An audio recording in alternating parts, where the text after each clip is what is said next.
we gotta change the time as well. Don't forget. It's gonna be 0. I know I have the highlight here and everything, but like imagine you're just kind of walking.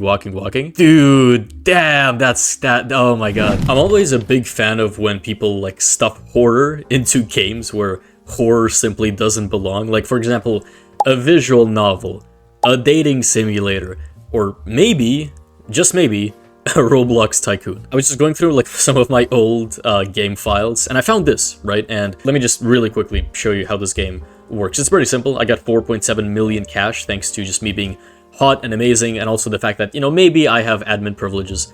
And yeah, you know, it's very simple. You just, you know, step on all these buttons, you know, you buy all this stuff, and then, yeah, reality shifter, ooh, cool name.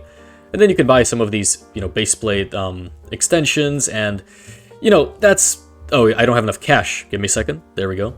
Yeah, that's about as far as the Tycoon goes right now. I know, looks very amazing and cool. And I thought it would make for a funny little challenge almost to try and turn this into somewhat of like a horror game. And when I say horror game, I don't mean some like full-fledged game with like a story and beautiful animations. I mean, how can I take this and make this just unnerving, right? Still make it a game, still have a way that you can start playing and finish playing, but like, is it even possible? Like, can you make a good horror game from just a Roblox Tycoon? Not in a boring way where you just have like a monster that chases you around, but like, you know, we'll have to think more creatively for this. Now, I think first we have to understand how a horror game actually works, right? And I think there's 3 main elements that make up a good horror game. I think the first one is when you catch people off guard. So I think, for example, you know, we're playing a regular Roblox Tycoon, everything is great, and then maybe like when I press a button, maybe for a split second, like a little scary image like pops up on the screen, or like something like that, right? Like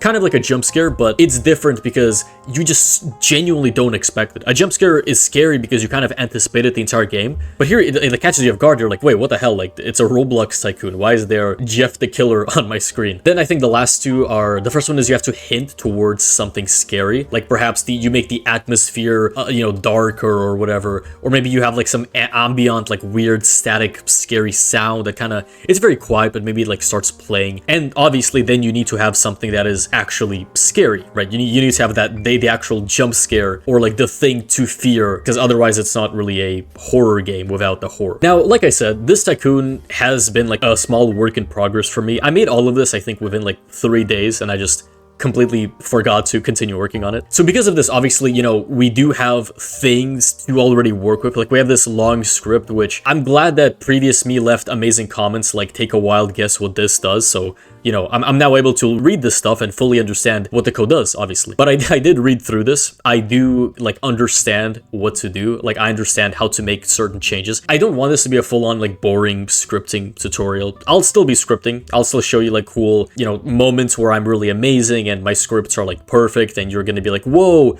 you know, even if you don't script, you'll still be like, holy, like this guy is so cool and funny. Like, of course I am, I know. But again, the main point of the video is trying to turn this little thing that I have here into a horror game. Can it be done? So let's look at the very first thing, which is the ambiance of the game, right? If I play the game right now, let me see, I should have sound on. Yeah, I do. There's no music, no nothing. You can hear like my little footsteps walking around. The game doesn't really feel scary. Maybe it does for you. Maybe you're like, you know, completely petrified in fear right now, right? But I'm not, and I assume other people also aren't. I guess you could take this moment to actually appreciate just how cool this looks. Look at that.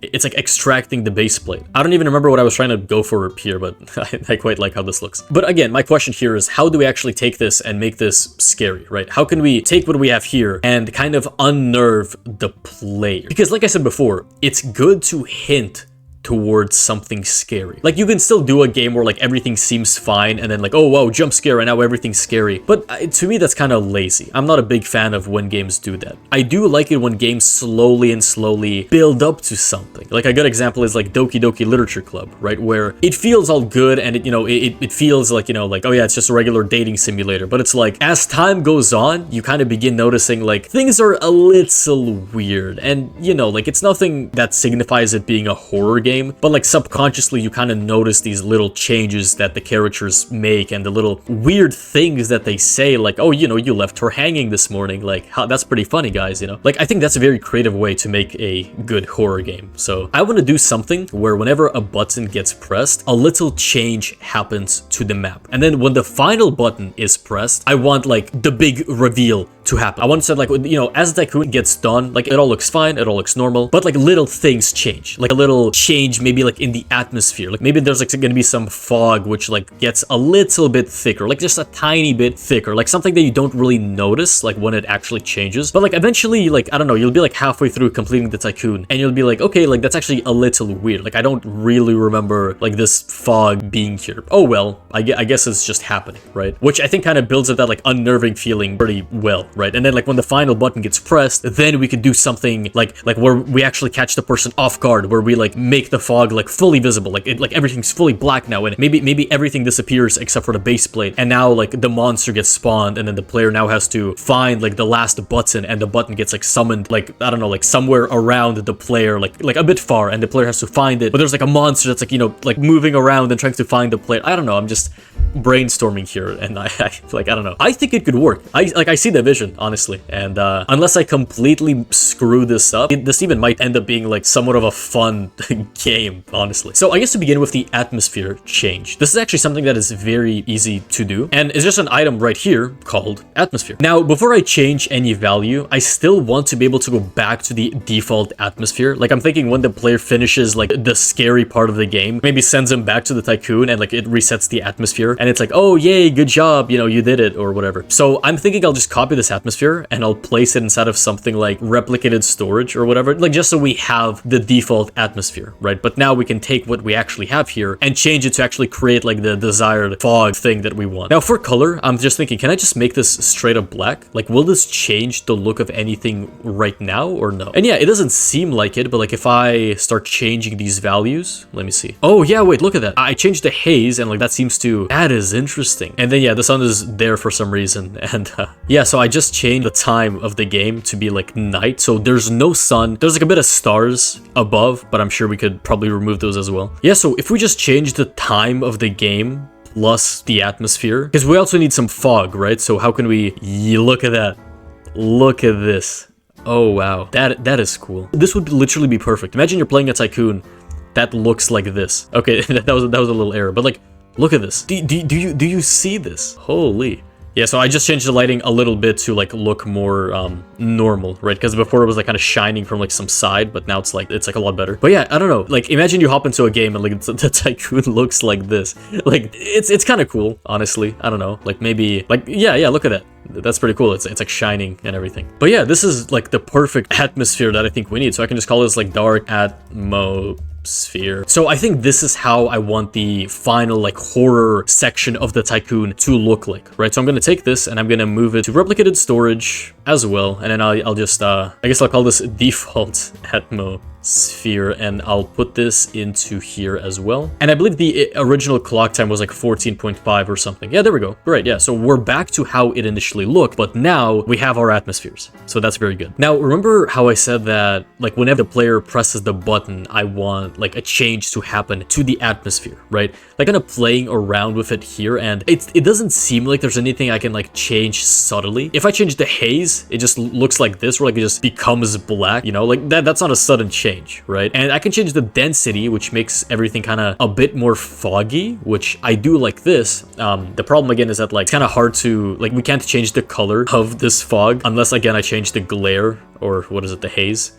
Yeah, like that's not a sudden change, you know? So yeah, I was hoping to maybe change like the darkness of the environment or something, but like honestly, maybe changing the density is all we need. Like maybe whenever a new button gets pressed, it could be like 0.1, right? Then 0.2, then 0.3. Now in total, up until the final button, I believe I have, yeah, I have 11 buttons to press. And yeah, a 1.1 density just doesn't really work out. I guess we could increase it by like 0.05 each time or something. So then it's like 0.50, 55.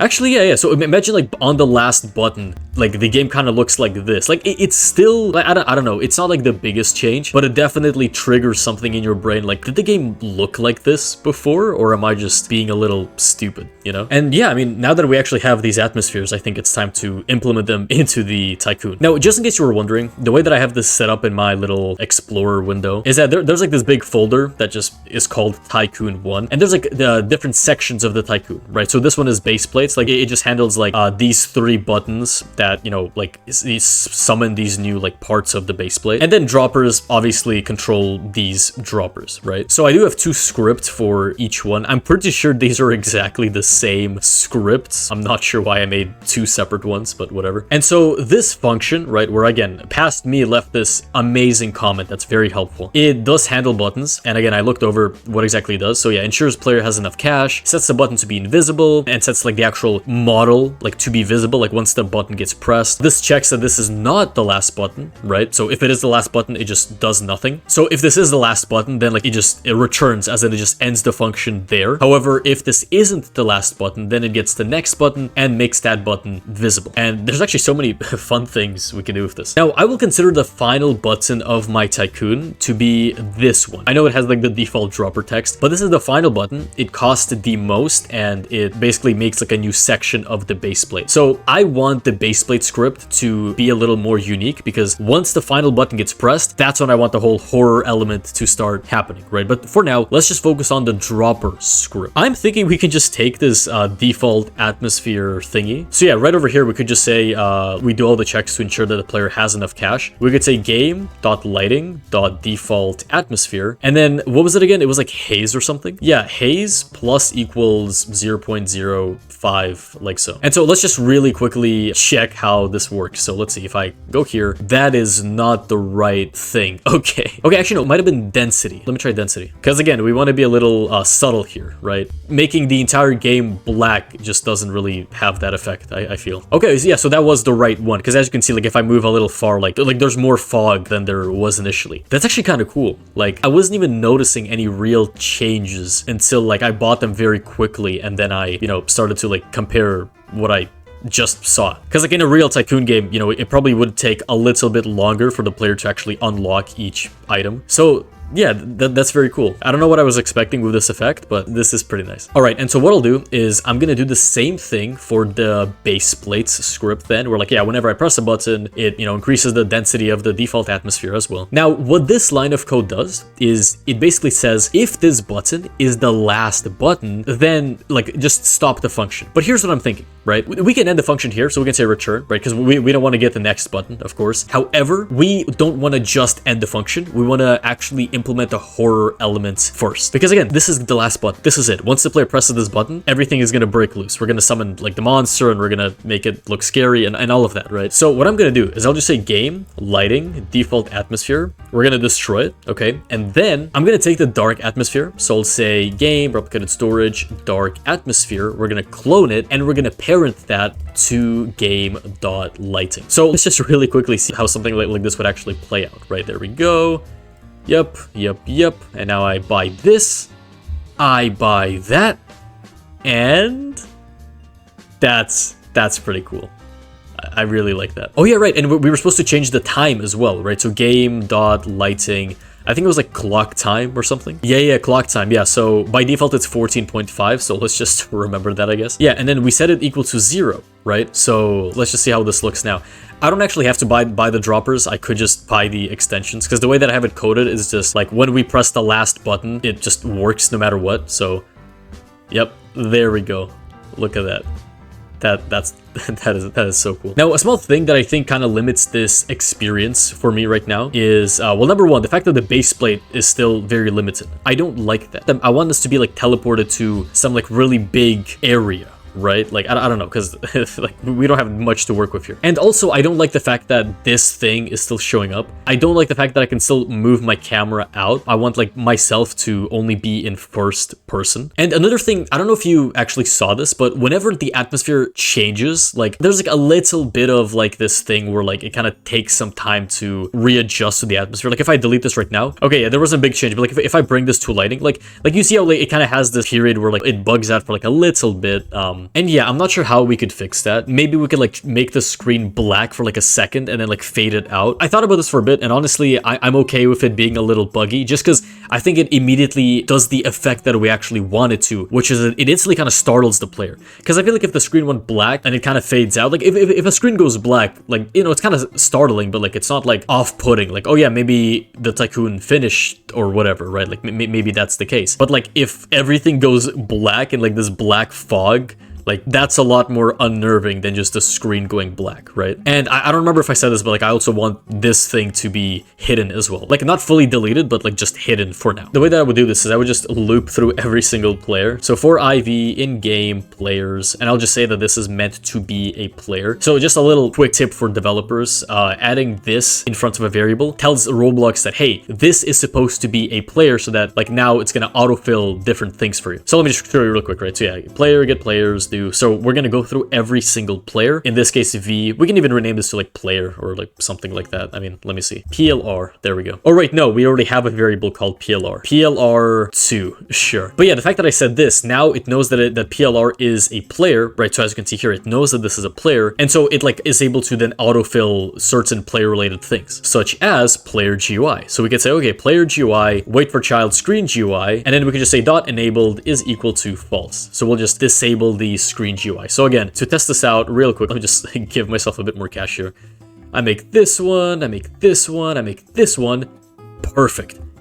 Perfect. Look at that. And another change that I wanted to make, like I said before, is I want the camera to be locked to first person. And the way that I can do this is very easy. I'll get the player and I'll say player.camera mode, which is an enum.camera mode, which of course you clearly know what that is, right? So yeah, we're going to make it equal to enum camera mode dot lock first person. Now doing it this way actually has a very funny little effect where I thought it would just like lock the camera directly to the first person, but it actually like animates it moving to first person, which again, I don't know, you might not like it, but actually I kind of like the way it does this.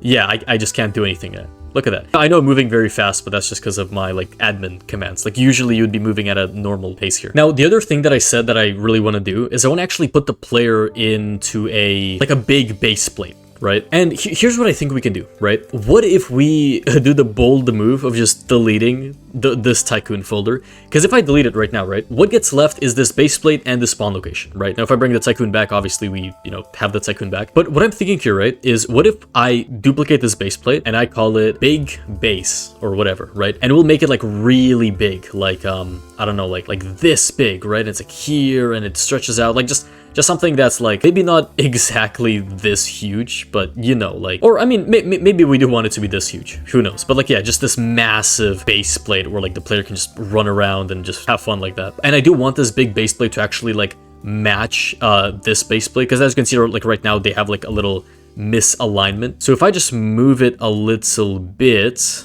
yep, there we go, look at that, right? So yeah, the squares are all perfectly aligned. And right, I just threw these numbers into the script here, but effectively what I'm trying to do, right, is when the last button gets pressed, we take this big base plate and we make it fully visible. We take the spawn location and the small base plate and we make both invisible, and then we delete the entire Tycoon, right? So in practice, here is somewhat what this should look like. So let's just see it real quick. Yep, look at that. And I keep going to the Tycoon, but there's no Tycoon. Look at that. I do like the fact that it actually like instantly summons as well, because I was a bit afraid that maybe like there might be a bit like a small delay and then like the player might like end up like falling through or something, but I actually like how this is done. And you know what I think I'll do, honestly, just to make the change even more impactful? What if we find some happy music that we can play? I really hope this doesn't like get me copyrighted or whatever, but I mean, okay, I assume this isn't copyrighted. Okay, I'm not gonna play too much of it, but okay, Paradise Falls. Sure, there we go. I guess let's put Paradise Falls into the workspace and let's have it, it's a bit loud, damn, like, let me make it quieter, like, bro. Yeah, I don't know if it's like my volume or whatever, but like it's a bit too loud. Let me all right, there we go. Yeah, 0.1 volume. Let's say it's looped, right? So when I played the game, right? Yeah, amazing. This is such a happy game, guys. Do you believe it? But obviously it's not a happy game, because what we're gonna do is we're going to say workspace.paradise falls. Can we just stop playing it? Yeah, there we go. Stop playing. Perfect. Ba-ba-da-da-da-da. No, there it goes. Damn it. Okay. Yeah, so again, in a normal Tycoon setting, after you've been listening to some upbeat, happy song for like an hour and then it just immediately goes away, I'm just saying, you know, what did I say before? You know, a horror game catches people off guard, and I don't know, I think we're doing this quite well here. All right, next step. The funnest one, in my opinion. Let's make the monster. I kind of left this to be a bit near the end of the video because honestly, I'll be real, I'm not the best at like making like spooky creatures, you know, that are scary, especially because like it feels like such a big thing that's kind of required of you. Like, oh yeah, like, you know, you got to make something scary, and it's like, well, how do I make something scary? Let me actually see. Wait, if I make my avatar, because I don't want it to be too big. Yeah, like, I don't know. What I'm trying to do here is basically, I just want a box with like some scary face that can like just continuously move towards my position. So I mean, let's see. Yeah, I added a decal to this part, which I'll just call monster. All right, sorry. Evil monster, because we gotta, you know, let people know that it's an evil monster. And then yeah, let's go to decals. Scary face. I really do hope. Let's see. That's a good one. I like this one. Wait a second. Okay, wait, hold on. Decal, and let's see. Texture. That, look at that. That's actually pretty freaky. Wow. Damn. Now, because I'm a scared little individual, I am gonna add a highlight to this thing just so we know that the monster actually works. Or in other words, I want to know where it's coming from, because I'll be honest, bro, I know I'm playtesting this game and I know that this is my game and I know exactly what's gonna happen. I'm not a big fan of being in a dark fog, because again, let me just remind you how this is gonna look like in game, right? Like, oh wait, no, hold on. We gotta change the time as well. Don't forget. It's gonna be 0, right? I know I have the highlight here and everything, but like imagine you're just kind of walking. Dude, damn, oh my god. That actually freaks me out a little bit. I'm not gonna lie. This was a bad video idea, bro. Damn. Alright, look, I'm just gonna hide the face real quick. Again, I just want to ensure that this thing is actually going to be approaching us at all times. So here's what I'll do. I'll have a script here. I'm gonna say local PLR. And you know what? Just for now, because I know that I'm going to be the only player here, I'm going to say workspace, wait for child, the original lamp. And I'll say this will be a layer, like so. What I'll do is I'll say game, run service, art speed, connect function. And what this will do is every single frame, effectively, it's going to do something. And that something should be, I want it to move in my direction. So I'll say local PLR position, which is going to be a vector 3, which is going to be player dot a character. Or wait, no, sorry, no, this isn't a player. This is meant to be an actual character.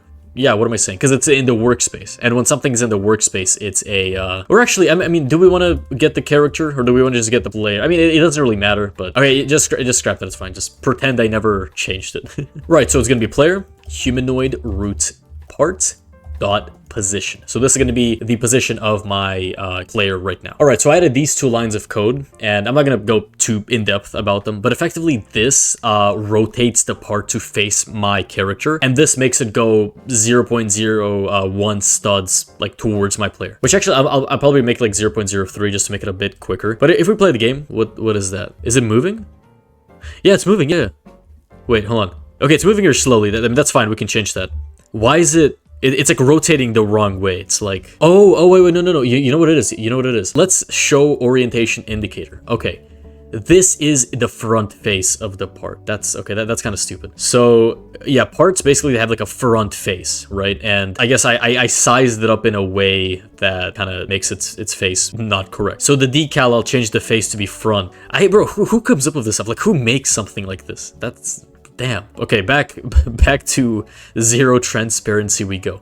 But okay, I mean, let's actually, yeah, make this maybe like 0.1 or something. And how would this look like? Let's see. Okay, what do we think? Man.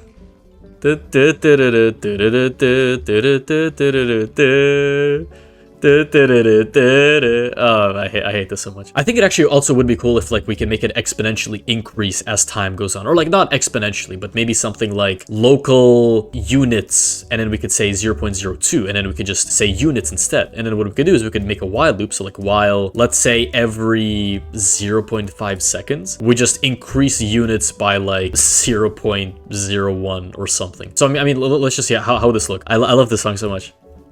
Okay. Yeah, I mean, yeah, he's kind of fast, you know, he's kind of getting there, but it's fine. I mean, you know, I got my admin commands. Let's see, I mean, how would this look? Okay. Okay, he's kind of catching up. This is peak content right here. Damn, okay, he's kind of catching up.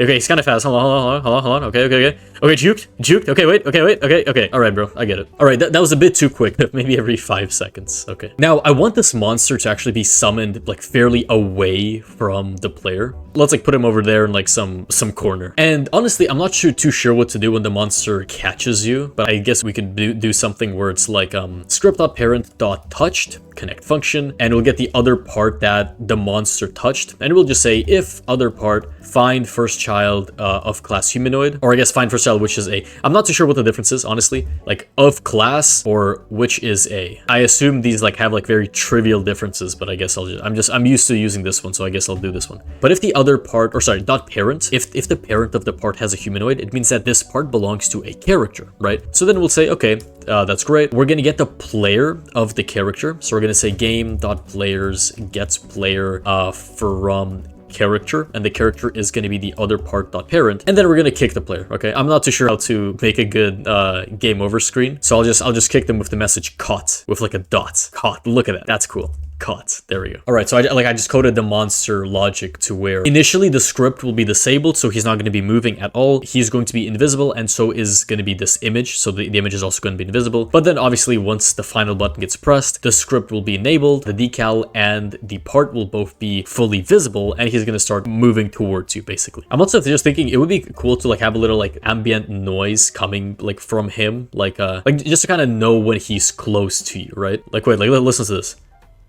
That's pretty cool, actually. Yeah, I actually really like this. Damn. Yeah, so we can just add a sound over here. Yeah, listen to that. That's pretty cool. Yeah, so we can also make it like pretty quiet, and then it's like, you know, if we play it and like we kind of move away from him. I mean, wait, let's just try it out. If I run the game right now, damn.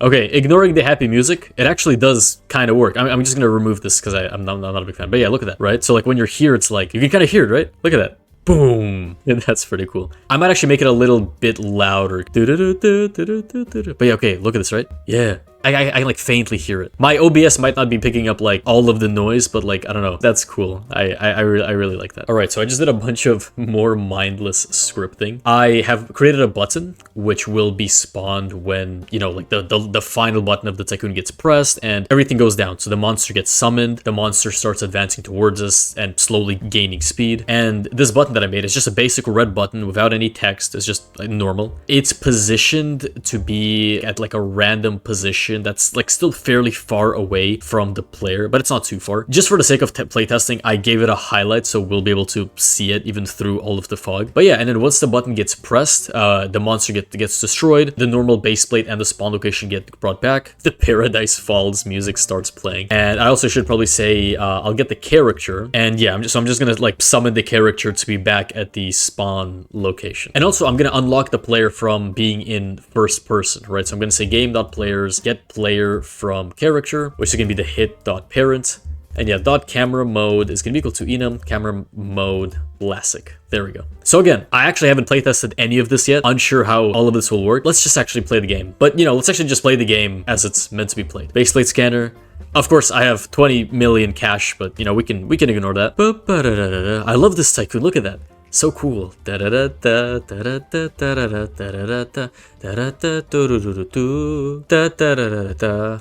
it. That's a bit foggy. That's interesting. Interesting. What is that? Ooh, what is that? What is that thing over there? Interesting. Okay. I mean, I just need my button. I'm confident that thing over there is not gonna be approaching me, right? I'm sure that's a normal thing. But I'll be real. Like, this does freak me out a little bit. Like, it's good to know that, like, you know, we can see where everything is. But imagine this game, like, actually not knowing what's supposed to happen. Like, that, like, I don't know, this genuinely kind of freaks me out a little bit. Okay, we have the button. But, like, again, imagine not knowing where this is. And that thing, like, it is advancing. It's very slow, but, like, that's scary, man. What the hell? Okay, you know what I'll do? Let me actually get a bit closer to it. Oh, I really don't want to do that. Dude, honestly, yeah, I don't know. Wait. Look, it's bigger. Holy. It's actually like approaching me at like an advanced, like, bro. Yeah, look, it's faster. Do you see that? What? Oh my God. Look at that. It's right there. Please. All right, I seem to have forgotten to set the time back to be 14.5. That was actually kind of freaky though. All right, let's try this out one more time. I made a few adjustments. Just for fun, I'm gonna make the monster be a bit faster. Just a little bit. Let's play the game. Let's enjoy the music. I'm gonna speed things through a little bit, but this is meant to be a full Tycoon, to be enjoyed and experienced by everyone, and then... Okay. Alright, now, where's the button? Where's the button? It's insane, the button is so far that, like, the highlight starts breaking. That's insane. Like, and yeah, again, I'm relying on these highlights to not get jump scared, but that's him right there. That's the monster. The face honestly freaks me out. I'm not sure what it is. I know it's like stupid. Bro, I made the game, right? But like, look at that, like, he's just, look at that. I'm not a fan. What the hell? Dude, look at that, look at that, look at that. Wait. Yeah, I hear it. Yeah, come on, please. Okay. Okay. That's it, that's the game. That's it. Oh man, I'm gonna tweak some numbers. I'll make this playable. I'll make this a real game that you can enjoy by yourself. But oh man, that actually worked out a bit better than I expected. I never have made a horror game before, so I thought I'd be kind of crap at it. But I don't know. I kind of like what I did there. You know, found a scary face. You know, slapped it to a part. It's like those like what is it called? Like Gary's mod things where it's like next bots, I think they're called, where it's like these images that like move towards you. Yeah, that's pretty cool. Again, for you, I'm gonna remove the highlight. To be fair, I'll make the sound a bit louder because I feel like it was a little bit too quiet for me. And where is it? Let me see. Yeah, the highlight on the button can also go. I'll make it neon just so it's a bit easier to see in the dark. That is all you get. No highlights, no hints, no nothing. Just a pure game. And I will tweak the numbers a bit because right now, like, the final button is like 5 million cash or something. Because I just expected it to be like the last button, like when the player already has a bunch of droppers or whatever. But yeah, look, I'll make this into a real game. You'll be able to run away from this monster. I've yet to test whether like the monster catching you actually works, but I'm okay with that. You can play test that for me. You know what I mean? But yeah, I do hope you enjoyed. You know, I do subscribe because I am close to 100K, and you know, if you subscribe, it's gonna let me continue making more stupid game ideas like this one. If you want to learn how I'm so good at making stupid games such as this, I have I think like $27 USD course. It's like 7 hours long. I put a lot of time and effort into it. And if you do like my teaching style, it's just fully that, very few edits besides like, you know, the cuts and all of that. So you can go check that out. Link is in the description and the pinned comment. I'll also have the game linked there probably. And yeah, you know, leave a comment. Let me know what you think. And as always, we're back to basics. Thank you for watching.